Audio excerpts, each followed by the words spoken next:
specifics. And you and I need to learn how to read the language of the Spirit, which is often visions and dreams. And oftentimes, these visions and dreams need interpretation. I remember years ago, we were at the prayer breakfast in D.C., the National Prayer Breakfast.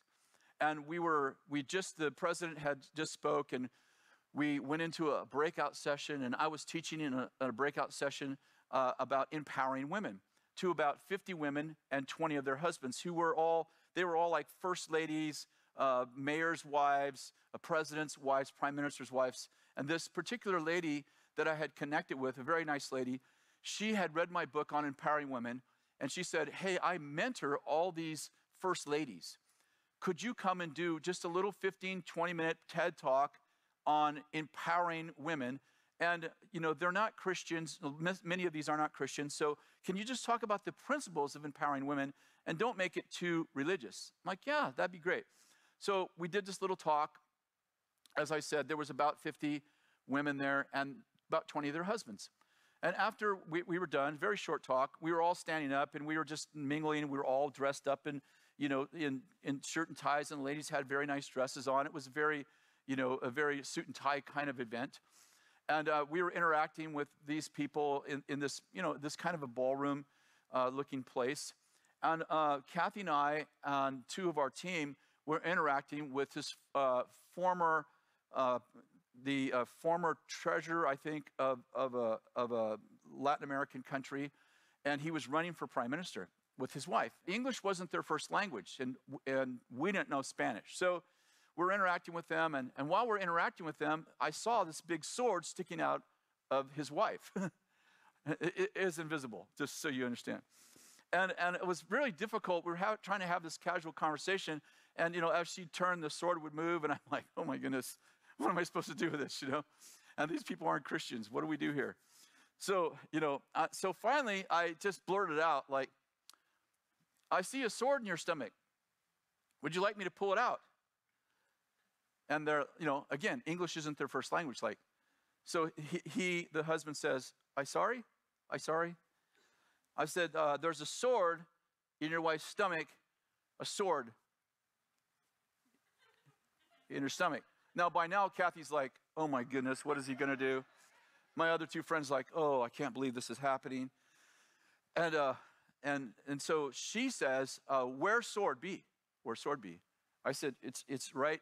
I pointed like this exact spot right here. She said, I have bad pain many year. I go doctor all over the world. I said, yeah, they can't figure out what's wrong, right? She said, yeah. I said, that's because there's a sword here. If I pull it out, you'll be fine. So I said, can I pull it out? And he said, okay, you pull. I said, okay. So I grabbed the head of the sword, and I was trying to make it a little bit light. By now everyone had stopped talking. Now they're watching us, and I'm like, oh, okay. So I grabbed the head of the sword, and I said, are you ready? She said, I don't know. I said, oh yeah, you're ready. And I pulled the sword out, and when I did, she went down on the ground in a trance. Her eyes are flickering. Kathy caught her before she hit the ground. We took our coat off and put it on her legs because her dress was really short.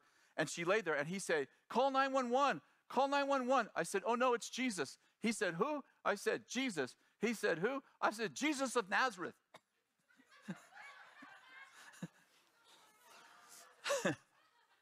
So he's like, I said, it's good. It'll be fine. And she's laying on the ground in a trance, and I'm thinking, oh my goodness, I've seen people lay there for hours.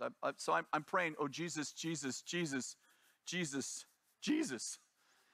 You know what I mean? Like, that prayer? That prayer? How many of you have ever prayed that prayer? That, help me if you can, I'm feeling down prayer. And finally, she gets up. She gets off the ground.